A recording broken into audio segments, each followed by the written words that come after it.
Hello दोस्तों, स्वागत है आप सभी का हमारे यूट्यूब चैनल यूपीएससी वाला इंजीनियर पर। दोस्तों, आज हम इस वीडियो में पढ़ने वाले हैं भारत का प्रधानमंत्री के बारे में। ठीक है, भारत के प्रधानमंत्री जी के बारे में पढ़ेंगे हम लोग। इससे पहले हमने जो वीडियो है हमारी पुरानी, उसमें भारतीय राष्ट्रपति के बारे में पढ़ लिया है, उपराष्ट्रपति के बारे में पढ़ लिया है। उनकी लिंक हम डिस्क्रिप्शन बॉक्स में दे देंगे, वहाँ से जाके आप देख सकते हो। और जिन्होंने अभी तक चैनल को सब्सक्राइब नहीं किया है, प्लीज़ चैनल को पहले सब्सक्राइब करिए और वीडियो पसंद आए तो लाइक और शेयर जरूर करिएगा। चलो आज की क्लास हम शुरू करते हैं। भारत का प्रधानमंत्री जी, दो टर्मिनोलॉजी है जिनका यूज किया जाता है, एक है डी ज़ीरो एग्जीक्यूटिव और एक है डी फैक्टो एग्जीक्यूटिव। तो डी ज़ीरो एग्जीक्यूटिव है, ये हमारे राष्ट्रपति जी के लिए यूज किया जाता है, इसका राष्ट्रपति के लिए यूज किया जाता है। ठीक है, और de facto executive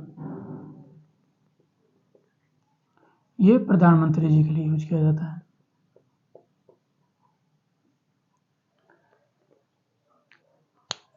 D zero executive है, इसका मतलब होता है कि जो हमारे राष्ट्रपति जी है ये केवल नाम मात्र का कार्यकारी प्रमुख होता है। ठीक है, और डी फैक्टो एग्जीक्यूटिव है, ये प्रधानमंत्री के लिए यूज किया जाता है और इसका मतलब होता है कि हमारी जो वास्तविक कार्यकारी शक्ति किसके अंदर होती है, प्रधानमंत्री जी के अंदर होती है। ठीक है, राष्ट्रपति है वो क्या होता है, राज्य का प्रमुख होता है, राज्य प्रमुख। अब देखिए यहाँ पे राज्य मतलब जैसे राजस्थान राज्य है, उत्तर प्रदेश राज्य है, इस तरह नहीं है। राज्य का मतलब यहाँ देश से संबंधित है। ठीक है, यानी राज्य प्रमुख होता है राष्ट्रपति। और सरकार का प्रमुख कौन होता है, सरकार प्रमुख होता है आपका प्रधानमंत्री जी। ठीक, अब हम देखते हैं प्रधानमंत्री की नियुक्ति कौन कैसे होती है, कौन नियुक्ति करता है प्रधानमंत्री का। जो हमारे प्रधानमंत्री की नियुक्ति कौन करता है, राष्ट्रपति करता है। और अन्य मंत्रियों की नियुक्ति कौन करता है, वो भी राष्ट्रपति करता है, लेकिन किसके कहने पे, पीएम के कहने पे करता है। ठीक है, और आर्टिकल 75 है, इसमें कहा गया कि राष्ट्रपति पीएम की नियुक्ति करेगा। ये इस आर्टिकल 75 में इसका जिक्र है। और लोक नियुक्ति किसकी करता है, लोकसभा में जो बहुमत प्राप्त दल होता है उसका जो नेता होता है उसकी नियुक्ति करता है। मान चलो कोई पार्टी है, किसी भी पार्टी को बहुमत प्राप्त नहीं हुआ, तब जो राष्ट्रपति है वो अपनी स्वयं विवेक की शक्ति का यूज करता है और या तो सबसे बड़ा दल होगा उसके जो नेता होगा उसको प्रधानमंत्री नियुक्त करेगा, या फिर जो गठबंधन की सरकार बनेगी, मतलब गठबंधन होगा कई पार्टियों का, उसके नेता को बनाएगा प्रधानमंत्री। होता क्या है, जैसे कि कोई व्यक्ति है जिसने बहुमत सिद्ध नहीं किया, बहुमत सिद्ध नहीं किया, वो भी पीएम बन सकता है, लेकिन एक माह के लिए। ये संविधान में प्रावधान है हमारे, इसको याद रखिएगा, ये प्रावधान संविधान में। बिना बहुमत सिद्ध किए हुए भी कोई व्यक्ति एक माह तक, अधिकतम एक माह तक प्रधानमंत्री बन सकता है। और ऐसा ही ये भी हमारे संविधान में इसका भी प्रावधान है कि कोई सदस्य है, ठीक है, वो 6 माह तक ना तो लोकसभा का सदस्य ना ही राज्यसभा का सदस्य, यानी संसद की सदस्यता के बिना भी वो मंत्री बन सकता है, प्रधानमंत्री बन सकता है। कितने माह तक, 6 माह तक मैक्सिमम बन सकता है। तो ये दोनों ही बात मैंने बताई थी आपको, 1 माह वाली और 6 माह वाली, दोनों याद रखिएगा। हमारे संविधान में एक प्रावधान किया गया कि प्रधानमंत्री है वो किसी भी सदन का हो सकता है, लोकसभा हो राज्यसभा, दोनों में से किसी सदन का हो सकता है। लेकिन ब्रिटेन में ऐसा नहीं है। ब्रिटेन में क्या है कि निम्न सदन का ही होना चाहिए। आपको जो प्रधानमंत्री है वो निम्न सदन का ही होना चाहिए, उसे बोलते हैं house of Commons, house of Commons, house of Commons. ये है ब्रिटेन में है प्रावधान। और इंडिया में तो क्या हो गया कि हाउस ऑफ कॉमन्स मतलब निम्न सदन। हमारे यहाँ पे निम्न सदन यानी लोकसभा को निम्न सदन कहते हैं हमारे यहाँ। भारत में निम्न सदन लोकसभा, उच्च सदन राज्यसभा। तो हमारे यहाँ पे तो प्रावधान है कि जो प्रधानमंत्री जी है या तो राज्यसभा का भी हो सकता है, लोकसभा से भी हो सकता है, लेकिन ब्रिटेन में केवल निम्न सदन का होगा, हाउस ऑफ कॉमन्स का ही होगा। अब हम पढ़ने वाले प्रधानमंत्री जी की शपथ, क्योंकि इससे भी कई बार क्वेश्चन बने कि शपथ के बारे में पूछ लिया कि इनमें से कौन कौन सी प्रधानमंत्री जी की शपथ है, राष्ट्रपति की शपथ है, इस तरह से क्वेश्चन बन जाते हैं। तो सबसे पहले प्रधानमंत्री जो शपथ लेता है वो कहता है कि मैं संविधान के प्रति सच्ची श्रद्धा और निष्ठा रखूंगा। पहली शपथ कौन लेता है, संविधान के प्रति सच्ची श्रद्धा और निष्ठा। रखूँगा, ठीक है। और दूसरी शपथ कौन सा लेता है, मैं भारत की प्रभुता एवं अखंडता और अक्षुण्ण रखूँगा, मैं भारत की प्रभुता को और अखंडता को अक्षुण्ण रखूँगा, भारत की प्रभुता एंड अखंडता,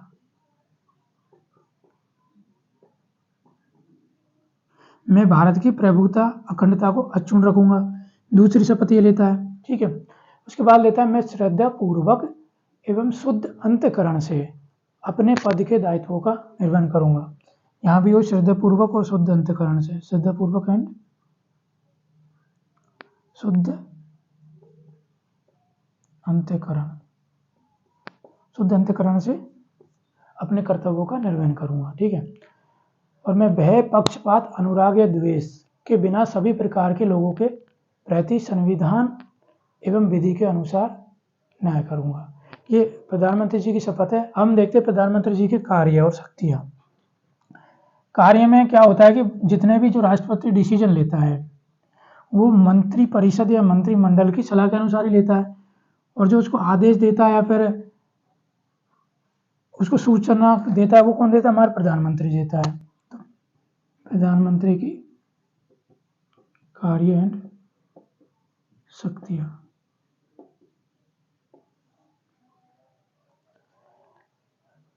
देखिए राष्ट्रपति उनको ही मंत्री बनाता है, जिनकी सिफारिश कौन करता है, प्रधानमंत्री करता है। और जो हमारे प्रधानमंत्री है वो मंत्रियों में कार्यों को मतलब मंत्रालयों का आवंटन करता है, मंत्रालय इनका आवंटन करता है, ठीक है। या फेरबदल भी कर सकता है। मंत्रालयों का आवंटन मतलब कि जैसे गृह मंत्री किसे बनाएगा, ठीक है, स्वास्थ्य मंत्री किसे बनाएगा, शिक्षा मंत्री किसे बनाएगा, कौन डिसाइड करता है, हमारे प्रधानमंत्री जी करते हैं, और उसकी सिफारिश राष्ट्रपति जी को भेजता है, ठीक है। और फेरबदल करना हो गया। अब प्रधानमंत्री जी यदि त्यागपत्र दे देता है या फिर आप उसकी मृत्यु हो जाती है मान के चलो, तो जो पूरी मंत्री परिषद है वो बर्खास्त हो जाती है, ठीक। मगर यदि कोई मंत्री है वो अपना त्यागपत्र देता है, केवल एक मंत्री या कई सारे मंत्री मिलके देते हैं त्यागपत्र, तो पूरी मंत्री परिषद भंग नहीं होती उससे, तो इसको भी थोड़ा याद रखिएगा। अब हम देखते हैं कि प्रधानमंत्री है वो किन किन की अध्यक्षता करता है, और इसमें शक्तियों की बात करो तो और जैसे राष्ट्रपति है संसद का सत्र बुलाता है, लोकसभा का विघटन करता है और बहुत सारी नियुक्तियां करता है, ये सब सिफारिश पे करता है हमारे प्रधानमंत्री जी के पे। जो राष्ट्रपति जी कार्य करता है वो सारे कार्य हमारे प्रधानमंत्री जी की सिफारिश से करता है, क्योंकि जो मंत्री परिषद है, मंत्रिमंडल का हेड कौन होता है, प्रधानमंत्री, और बिना मंत्री परिषद मंत्रिमंडल की सलाह के राष्ट्रपति कोई कार्य नहीं कर सकता। प्रधानमंत्री अध्यक्षता किस किस की करता है, देखिए पहला तो हो गया आपका नीति आयोग, नीति आयोग हो गया, नीति आयोग है, पहले इसका योजना आयोग है, उसको ही बना दिया था 2015 में, नीति आयोग से कन्वर्ट कर दिया गया था। फिर राष्ट्रीय एकता परिषद है, राष्ट्रीय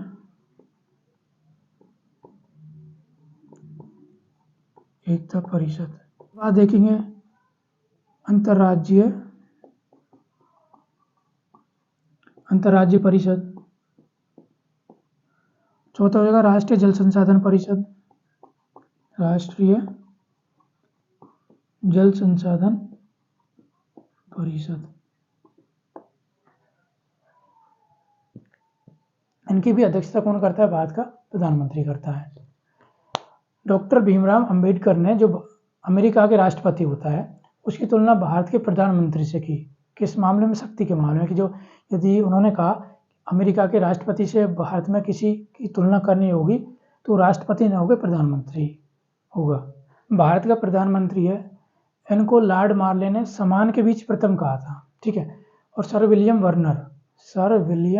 वर्नर हरकोट, उन्होंने कहा था कि तारों के बीच चंद्रमा, क्योंकि जैसे मंत्री परिषद है, बहुत सारे मंत्री, उनके बीच में प्रधानमंत्री सर्वश्रेष्ठ होता है, यानी तारों के बीच चंद्रमा। ये किसने कहा था, सर विलियम वर्नर हरकोट ने कहा था। और आर्टिकल 74, आप कुछ आर्टिकल की बात कर लेता हूँ मैं। हमारा जो आर्टिकल है 74 है कि राष्ट्रपति को सहायता एवं सलाह देने के लिए एक मंत्री परिषद होगी और उस मंत्री परिषद का प्रधानमंत्री होगा, ठीक है। और आर्टिकल 75 आर्टिकल 75 में क्या जिक्र किया गया है कि प्रधानमंत्री की नियुक्ति राष्ट्रपति करेगा और प्रधानमंत्री की सिफारिश पे या सलाह पे अन्य मंत्रियों की नियुक्ति राष्ट्रपति करेगा। इस आर्टिकल 75 में इसका जिक्र है। आर्टिकल 78 इसमें जिक्र किया गया है प्रधानमंत्री के कर्तव्य, प्रधानमंत्री के कर्तव्य के बारे में। क्या कर्तव्य है कि वो राष्ट्रपति को सिफारिश भेजता है, कुछ सलाह देता है, ये सारे कर्तव्य आर्टिकल 78 में है। देखिए 6 मुख्यमंत्री ऐसे हैं जो प्रधानमंत्री बने, 6 मुख्यमंत्री जो प्रधानमंत्री बने अब तक। 6 कौन कौन से हैं उनका नाम भी मतलब पूछ लेता है कई बार, खासतौर पर PCS एग्जाम में बन सकता है। पहला है मोरारजी देसाई, मोरारजी देसाई। दूसरा कौन सा है? दूसरा है आपका चौधरी चरण सिंह है, ठीक है। तीसरा है VP सिंह है, दूसरा चौधरी चरण सिंह, तीसरा VP सिंह हो जाएगा। चौथा कौन सा हो जाएगा? PV Narasimha Rao, PV Narasimha Rao. और 5वें की बात करूँ तो वो होगा HD देव गौड़ा। और छठा कौन सा हो जाएगा? नरेंद्र मोदी, नरेंद्र मोदी जो वर्तमान में हमारे प्राइम मिनिस्टर है। तो ये 6 जो हमारे प्रधानमंत्री है, ये क्या पहले CM थे। CM तो अभी तक जिन्होंने चैनल को सब्सक्राइब नहीं किया है तो प्लीज़ चैनल को सब्सक्राइब करिए, वीडियो को लाइक और शेयर करिए। इस वीडियो में इतना ही। Thank you for watching this video.